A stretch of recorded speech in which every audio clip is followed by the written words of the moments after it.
Imagina você de frente para a tela da TV, numa daquelas manhãs clássicas. A musiquinha inconfundível do saxofone começa a tocar, e uma limusine rosa, de bico pontudo e proporções absolutamente surreais, rasga a tela.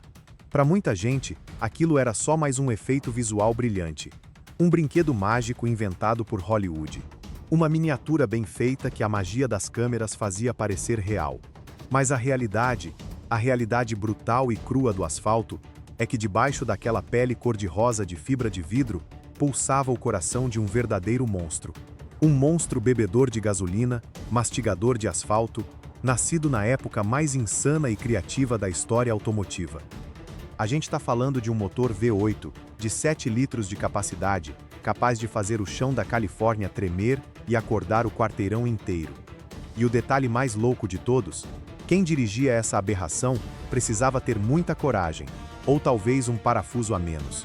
O piloto ia sentado lá na frente, isolado de tudo, com a cara no vento, o motor urrando bem atrás da nuca dele, e praticamente sem visão nenhuma do que acontecia nas laterais ou na traseira. Hoje, a gente vai desenterrar a verdadeira história do Panther Mobile, o icônico carro da Pantera cor-de-rosa. A gente vai descobrir como um delírio dos anos 60 virou metal puro, como essa obra de arte mecânica foi abandonada até apodrecer e como ela voltou do mundo dos mortos. Prepara o coração, porque a história desse ícone das telas é mais fascinante do que muito roteiro de cinema da Era de Ouro.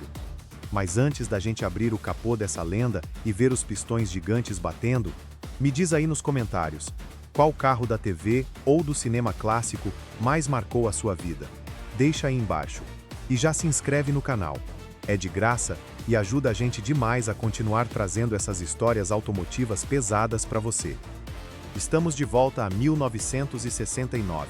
O mundo estava mudando, o homem tinha acabado de pisar na Lua, e o sul da Califórnia respirava fumaça de pneu, tinta metálica e fibra de vidro recém-moldada. Era a era de ouro da Custom Culture, uma época onde a ousadia falava mais alto. Os construtores não queriam saber de aerodinâmica chata de túnel de vento, eles queriam criar naves espaciais sobre rodas, carros que pareciam ter saído de um sonho febril. Foi exatamente nesse cenário que a produção do novo The Pink Panther Show bateu na porta de algumas mentes brilhantes. A missão era direta, porém absurdamente complexa. Eles queriam trazer a essência do desenho animado para a vida real, em forma de metal e borracha. Eles precisavam de um veículo de destaque para a abertura do programa, onde um garoto dirigia a máquina para levar a Pantera cor-de-rosa até o cinema chinês de Los Angeles. Mas não podia ser um carro normal levemente modificado. Tinha que ser uma limusine surreal, elegante, esquisita e fascinante. O brilhante designer Ed Newton pegou o lápis e começou a esboçar o impossível. Ele desenhou um veículo com um bico gigantesco, fluido, parecendo o focinho de um tamanduá aerodinâmico, com o motorista completamente exposto na ponta extrema da frente, e uma cabine de luxo fechada na parte de trás, que parecia uma mistura de vagão de trem de primeira classe com uma cápsula do tempo. Qualquer engenheiro tradicional de Detroit olharia para aquele papel e diria que era uma piada. Mas os caras encarregados de colocar a mão na graxa, como o construtor Dan Woods e o lendário customizador Joe Bailon, sob a coordenação de Jay Orberg, eles não eram engenheiros tradicionais. Eles eram artistas do metal. Eles olharam para o desenho e disseram: dá para fazer, mas a gente vai ter que usar uma base mecânica que beira a loucura. E a solução genial veio de um carro que já era, por si só, uma lenda da ousadia automotiva americana. O Oldsmobile Toronado de 1969. Pensa comigo. O design do Ed Newton exigia que a traseira do Panther Mobile fosse extremamente longa, baixa e completamente plana, para acomodar a cápsula de veludo onde a Pantera viajaria com estilo. Se eles usassem um carro de tração traseira normal, como um Mustang ou um Impala, o enorme eixo cardan teria que cruzar o carro inteiro de ponta a ponta, criando um túnel central no chão que roubaria espaço e destruiria a estética de sala de estar que eles queriam para o interior. E é aí que o Toronado entra como o herói anônimo dessa história. O Oldsmobile Toronado dos anos 60 tinha um trunfo mecânico incrível na manga. Ele era de tração dianteira. Mas esquece essa ideia de tração dianteira de carro popular fraquinho. O sistema do Toronado era uma força bruta da engenharia, um pacote chamado Unitized Power Package, projetado especificamente para aguentar o soco no estômago, que era um motor V8 Rocket. Estamos falando de um bloco gigantesco de ferro fundido de 7 litros, ou 425 polegadas cúbicas, despejando violentos 385 cavalos de potência e brutais 640 Nm de torque. Tudo isso empurrando as rodas da frente. Os construtores pegaram esse trem de força do Toronado, o motor massivo e a transmissão automática transaxle, que ficava montada logo abaixo dele, e construíram um chassi tubular em formato de U, completamente sob medida em volta disso. Eles esticaram a estrutura até o carro atingir insanos 7,10 metros de comprimento, montando a suspensão traseira independente lá atrás, deixando todo o assoalho central livre e rebaixado, do jeito que o desenho exigia. Mas a posição da mecânica é onde a genialidade se mistura com a insanidade. No Panther Mobile, aquele bico enorme e pontudo que a gente vê na TV é praticamente oco. Ele é só estilo, moldado à mão em chapas de metal e muita fibra de vidro. O motorzão V8 não ficava ali na ponta. Ele foi instalado bem atrás do eixo direcional dianteiro. E adivinha onde ficava o posto de comando do piloto? Exatamente na frente do motor, balançando no extremo da dianteira do chassi. O motorista precisava vestir um capacete não só pelo estilo de piloto de corrida, mas por pura necessidade de sobrevivência. Ele ia exposto aos elementos, com o calor escaldante de um V8 de 7 litros irradiando direto nas costas dele, a poucos centímetros de distância. E a direção? Como você esterça as rodas que estão atrás de você? A equipe teve que criar um sistema de barras e ligações mecânicas complexas que desciam da direção do piloto, passavam por baixo e iam se conectar lá atrás no eixo dianteiro do Toronado. Era um pesadelo de engenharia. E pior, o piloto não tinha portas, não tinha proteção lateral, não tinha painel de instrumentos decente e não tinha espelhos retrovisores práticos. A cápsula gigante atrás dele bloqueava completamente a visão traseira. Para dirigir o Panther Mobile nas ruas e nos sets de filmagem, o cara precisava da ajuda de câmeras primitivas de circuito fechado em preto e branco ligadas a um monitor minúsculo na frente dele. E mesmo assim, a dirigibilidade era assustadora. Um erro de cálculo ao fazer uma curva, e aquele bico gigante bateria em tudo pela frente. Mas quando a carroceria final tomou forma e foi pintada naquele rosa-choque inesquecível, o resultado visual foi um soco na cara da indústria. A cabine traseira era uma obra de arte do luxo psicodélico da época. A porta se abria como uma concha, no estilo asa de gaivota gigante. O interior era forrado do chão ao teto com o mais luxuoso veludo tufado cor-de-rosa. Tinha um telefone vintage, poltronas confortáveis, um bar particular e uma iluminação indireta que dava um ar de sofisticação absurda. O chão era coberto por uma pelúcia tão grossa que parecia a pele de um urso de pelúcia gigante. Era o ápice do exagero da televisão, misturado com a potência crua dos muscle cars americanos. Quando o programa estreou, o impacto foi imediato. O Panther Mobile se tornou um dos veículos mais famosos do mundo da noite para o dia. Ele rodava pelo país, participando de feiras, exposições e shows de carros. Ele era a prova viva de que, se você tivesse um bom maçarico, fibra de vidro suficiente e um V8 poderoso, você podia materializar literalmente qualquer fantasia automobilística. Mas, a glória na televisão e nas revistas esconde uma verdade cruel do mundo automotivo. A fama passa, as luzes dos estúdios se apagam, e a fibra de vidro, meus amigos, a fibra de vidro não perdoa a ação do tempo.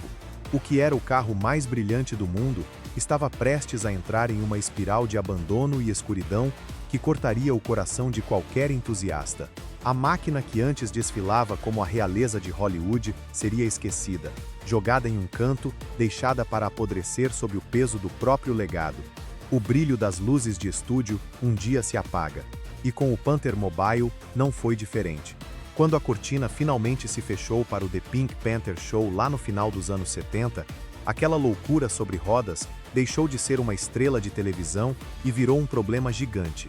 Um problema de 7 metros de comprimento que não cabia em nenhuma garagem normal, era horrível de manobrar e bebia gasolina como se não houvesse amanhã. A gente tem a mania de achar que todo carro de tela tem um final feliz e glorioso. Você assiste a um filme hoje, vê a engenharia fina de um Toyota Supra tunado ou a brutalidade pura de um Ford Mustang rasgando as avenidas na franquia Velozes e Furiosos, ou até mesmo lembra daquelas barcas luxuosas e polidas que desfilavam nos sets clássicos da era de ouro de Hollywood, e logo imagina que essas máquinas vão direto para um museu intocável com ar-condicionado, recebendo cera toda semana. Mas o mundo real dos bastidores é muito mais cruel. Naquela época, quando o programa acabava, os adereços eram simplesmente empurrados para o lado. O Panther Mobile trocou de mãos algumas vezes, participou de promoções rasas e, aos poucos, foi sendo deixado de lado. E a natureza, meus amigos? A natureza é implacável com carros abandonados, especialmente os customizados. A exposição ao sol escaldante começou a fazer o que faz de melhor: fritar tudo. A pintura rosa choque, que antes parecia brilhar no escuro, foi desbotando até virar um tom pálido e doente. A carroceria de fibra de vidro começou a ressecar, criando milhares de micro-rachaduras, estalando e perdendo a integridade estrutural. E a cabine luxuosa? Aquele interior que era o ápice da psicodelia chique. O calor cozinhou a espuma das poltronas até ela virar um pó grudento e tóxico. O veludo tufado cor-de-rosa, que antes cobria do teto ao chão, apodreceu, pegou umidade, rasgou e virou casa de insetos e ratos. Aquele cheiro de carro de luxo, exclusivo, deu lugar a um odor azedo de mofo e ferrugem. A mecânica sofreu ainda mais. O gigantesco motor Oldsmobile V8 de 7 litros simplesmente travou de tanto ficar parado. Os fluidos secaram, as mangueiras viraram pedra e o carburador monstruoso foi engolido pela crosta química da gasolina velha. O carro que antes roncava alto o suficiente para assustar a vizinhança, agora era apenas um peso morto monumental. O fundo do poço chegou na década de 2000. Em 2007, o carro foi leiloado na Inglaterra. Um comprador misterioso desembolsou quase 88 mil libras pelo veículo, o que era um dinheiro violento. Só que ele comprou um peso de papel gigante. O Panther Mobile não ligava, não andava. Se você tentasse forçar o motor a girar, corria o risco de destruir o bloco por dentro. Ele ficou guardado na surdina por mais alguns anos, na escuridão de um galpão britânico, até que em 2011 ressurgiu em outro leilão, dessa vez o famoso leilão da Hobson Key. E é aí que o destino decide intervir. Lá na Califórnia, um cara chamado Bill Bockman, presidente da lendária Galpin Auto Sports, ou simplesmente GAS, a mesma galera que ficou mundialmente famosa construindo os carros absurdos do programa Pimp My Ride, estava de olho. Bill cresceu assistindo a Pantera cor-de-rosa. Para ele, o Panther Mobile não era só sucata velha. Era a Mona Lisa da Custom Culture. Era a obra-prima esquecida do sul da Califórnia. Bill não pensou duas vezes. Ele arrematou o carro por um valor estimado em 143 mil dólares. Embalou o gigante doente num container e mandou ele de volta para casa. De volta para Los Angeles. Mas quando as portas do container se abriram na oficina da Galpin, o silêncio tomou conta do galpão. A realidade bateu forte.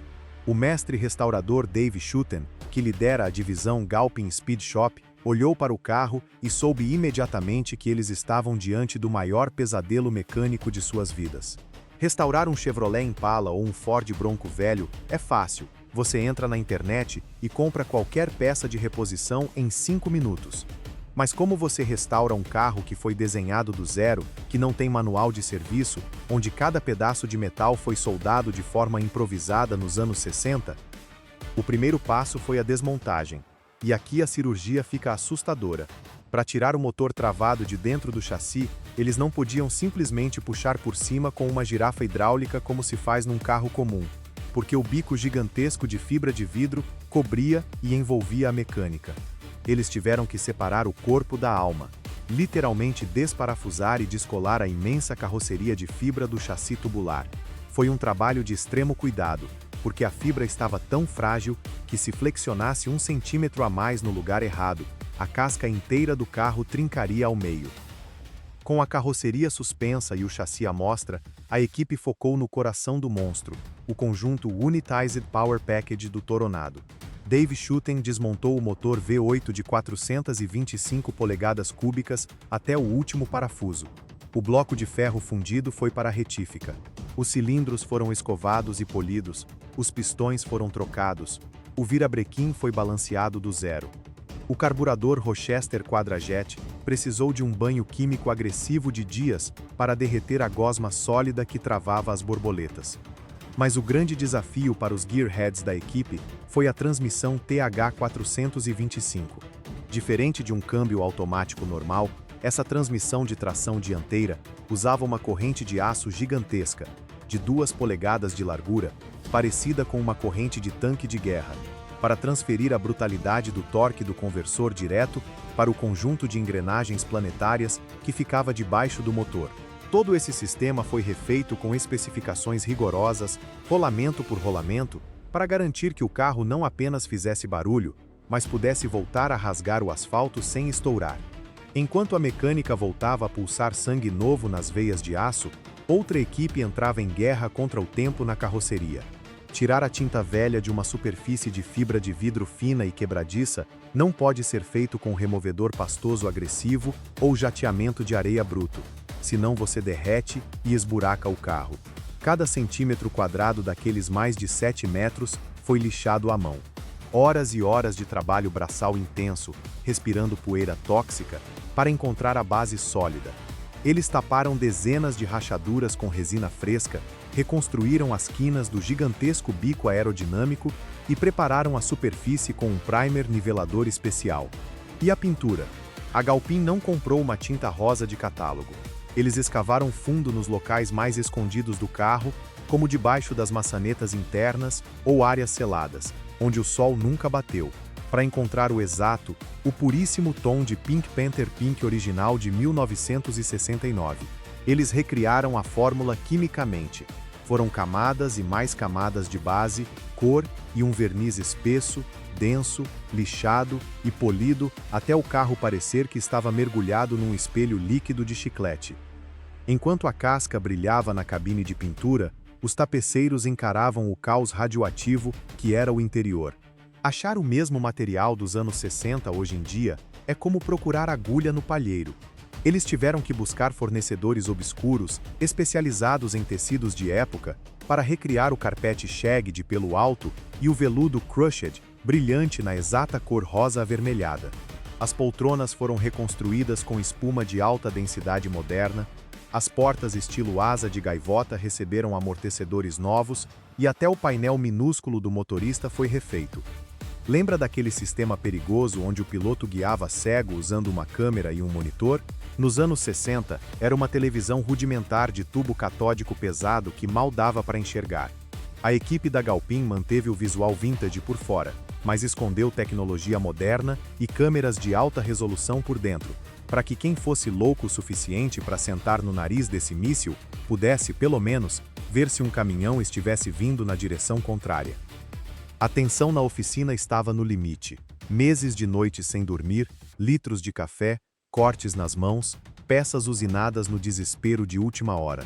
O chassi finalmente estava montado. A suspensão foi engraxada. O sistema de direção absurdamente complexo, cheio de barras e pivôs que cruzavam a extensão inteira do carro, foi calibrado. A carroceria recém-pintada e o interior felpudo foram unidos novamente ao chassi com precisão milimétrica. E então, chegou o momento da verdade. O instante em que você descobre se gastou centenas de milhares de dólares e anos de vida construindo um troféu mudo ou revivendo uma lenda furiosa. A chave foi colocada na ignição. A bomba de combustível começou a injetar gasolina fresca direto nas entranhas do V8 da Oldsmobile. O mecânico girou a chave. O motor de arranque gemeu pesado, lutando contra a compressão massiva daquele bloco de ferro que ficou congelado no tempo por décadas. Foram 2, 3 segundos de um silêncio agonizante na oficina. O ar estava pesado com o cheiro de gasolina crua. E de repente, um estrondo. O gigantesco motor V8 Rocket de 7 litros engoliu a mistura de ar e combustível e explodiu para a vida. O som não era suave. Era um rugido grave, agressivo, gutural. O escapamento cuspiu uma nuvem de fumaça cinza, limpando as vias respiratórias de aço, e então, o ronco estabilizou. Um barulho rítmico, pulsante, que fazia o chão do galpão tremer e os vidros das janelas vibrarem. O Panther Mobile estava vivo. O coração da besta tinha voltado a bater. A equipe da Galpin Auto Esportes comemorou como se tivesse ganhado uma Copa do Mundo. Meses de frustração, de fibra de vidro quebrando, de peças que não encaixavam, tudo aquilo sumiu no ar quando eles ouviram a sinfonia mecânica daquele Toronado renascido. Mas ligar o carro era só metade da batalha. Eles precisavam saber se o monstro andava, se a transmissão bizarra de corrente suportaria o tranco. O piloto de testes vestiu o capacete, subiu naquele bico estendido, espremido no minúsculo posto de comando e engatou a marcha. A imensa limusine rosa deu um solavanco para frente e começou a rolar, devagar no início, testando cada elo da suspensão, cada junta metálica. Quando as portas da oficina se abriram e a luz do sol da Califórnia bateu naquela pintura fresca, foi uma cena de arrepiar. A cor Pink Panther Pink brilhava tanto que parecia derreter sob os olhos. Aquele carro, que passou os últimos 20 anos apodrecendo num galpão escuro na Inglaterra, engolido pela sujeira e pelo abandono, agora estava ali, radiante, imponente, exigindo respeito. Ele não era mais uma sucata morta. Ele era o rei das ruas novamente. E ver esse carro se movendo pela avenida é uma experiência que desafia a lógica. O Panther Mobile parece flutuar. Aquele bico gigantesco corta o vento, enquanto a cápsula de veludo na traseira desliza com uma suavidade digna de um jato executivo. As pessoas paravam nas calçadas. Os motoristas abaixavam os vidros. Todo mundo sacava o celular para filmar, porque você simplesmente não consegue ignorar uma nave espacial rosa choque de mais de 7 metros roncando alto do seu lado no semáforo. A restauração do Panther Mobile foi muito mais do que um projeto de funilaria. Foi um ato de resgate histórico. A gente vive numa era automotiva onde tudo é projetado em túneis de vento virtuais, onde os carros são esculpidos por computadores para serem aerodinâmicos, eficientes, seguros e, vamos ser honestos, um pouco chatos. Hoje, a gente olha para o trânsito e vê um mar de SUVs cinzas e pratas idênticos. Ousadia custa caro, e as montadoras não querem arriscar. Mas quando a gente olha para o Panther Mobile, a gente vê a alma crua da rebeldia automotiva. A gente vê a genialidade de caras como Ed Newton e Dan Woods, que olharam para um pedaço de papel em branco e disseram: e se a gente colocar o motorista na frente do motor e fazer um carro do tamanho de um caminhão, só que desenhado para o futuro? Eles não tinham impressoras 3D. Eles não tinham softwares de simulação estrutural. Eles tinham maçaricos, marretas, folhas de aço, muita fibra de vidro e uma coragem absurda. Eles construíram o impossível, porque o impossível era o que divertia eles. O Panther Mobile é um monumento à custom culture clássica. Ele nos lembra de um tempo em que um carro não era apenas um meio de ir do ponto A ao ponto B. Era uma tela em branco para as fantasias mais selvagens da mente humana. Era a união perfeita entre o glamour exagerado de Hollywood e a força bruta das oficinas mecânicas do sul da Califórnia.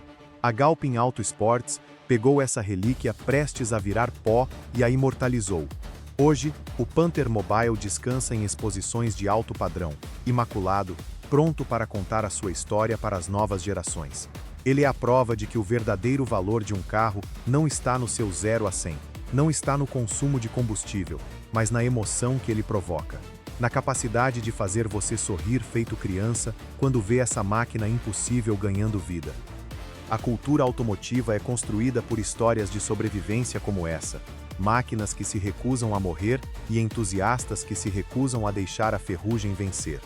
E é exatamente por isso que a gente está aqui, para não deixar essas lendas desaparecerem no retrovisor da história.